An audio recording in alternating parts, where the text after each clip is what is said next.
For Comedy Hype News, I'm Symphony Thompson.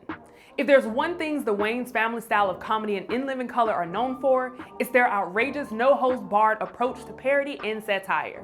Throughout its 5 seasons on air, the sketch comedy show spared no one, consistently going after anyone who made headlines, whether it be Marion Barry, Louis Farrakhan, MC Hammer, Tina Turner, Prince, Red Fox, and the list goes on. A 1990 article from the Orlando Centennial reveals that Wayans actually ran into a lot of people In Living Color made fun of. One time would be when Wayans took a trip to Las Vegas. Mike Tyson, Sugar Ray Leonard, Tommy Hearns, Jesse Jackson, Don King, almost everybody I've made fun of on the show. And everybody was really cool. Now I heard Whitney Houston was mad at me. The possible sketch in question could possibly refer to Rhythmless Nation, in which Kim Wayans portrayed Houston in a Janet Jackson-style music video, where Houston is an awful singer and dancer compared to her background singers. The sketch would poke fun at Houston's dancing skills while commenting on Jackson's singing. Now, Whitney wasn't the only celebrity who had a problem with the way she was portrayed on the show. Some of these celebrities snapped back, while others knew it was all in good fun. Here's a list of some of the real-life people that were roasted on In Living Color.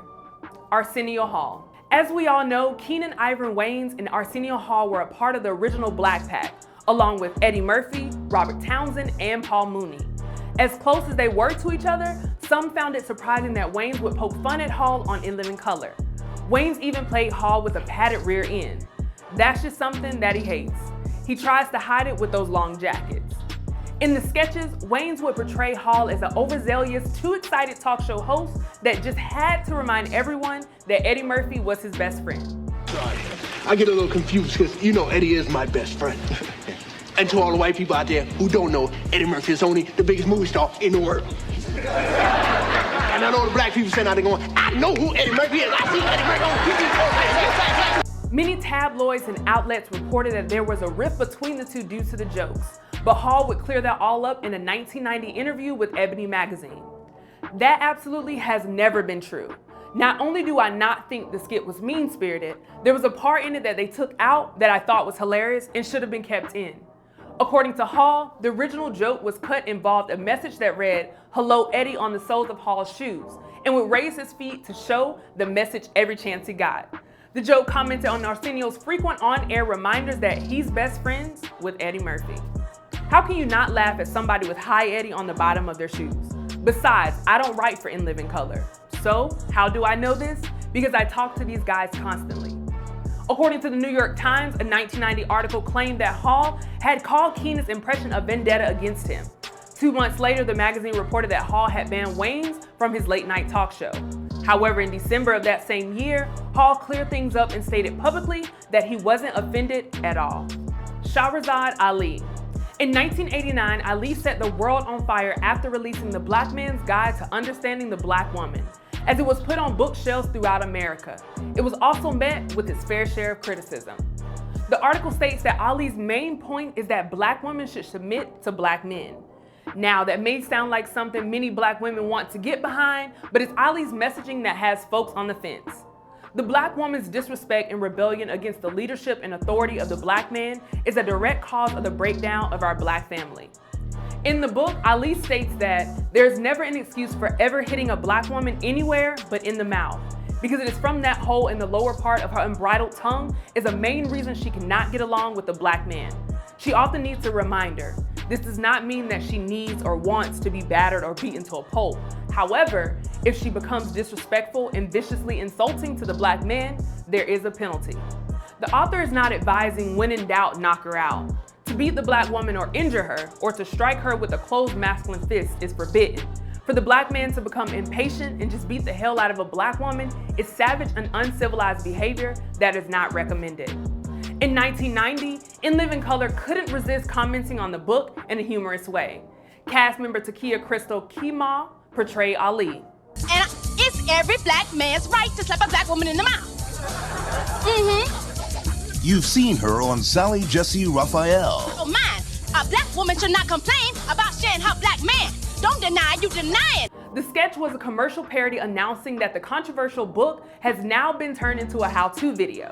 The sketch also features Tommy Davidson and Kim Wayans as a Black couple, and Ali offers several possible solutions to their relationship problems.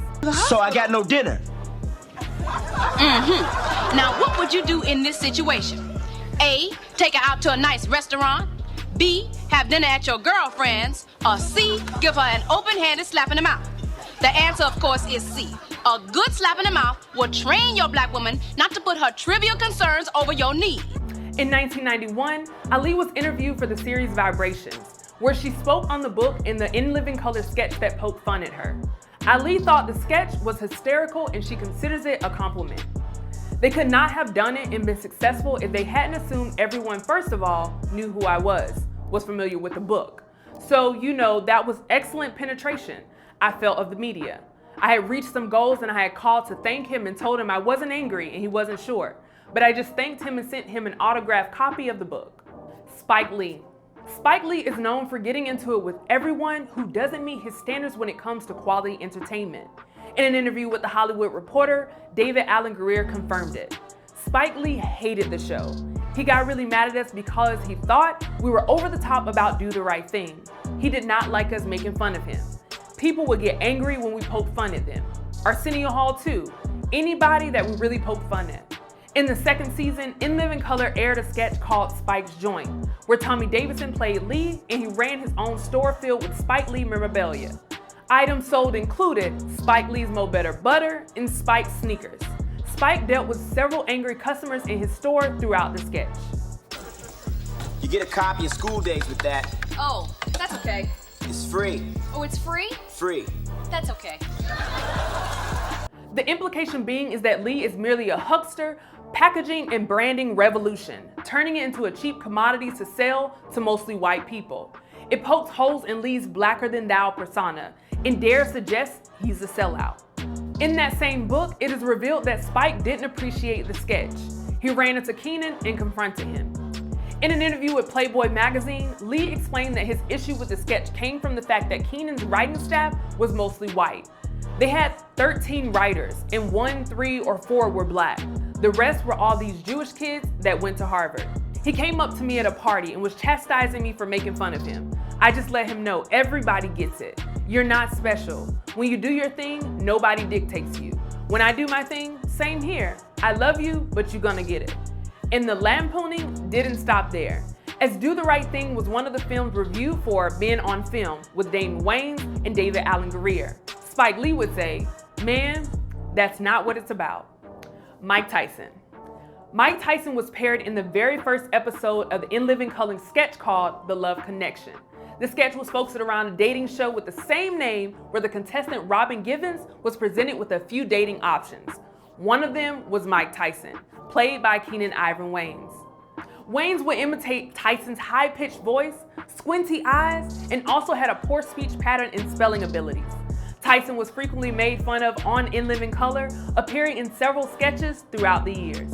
In Damon Wayans' 1991 HBO stand-up special, The Last Stand, he recounts the time where Tyson had gotten upset with Keenan's impression of him on In Living Color.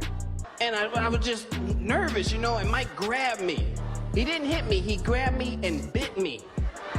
Right here, bit me on his eye. I saw you doing me on TV, man.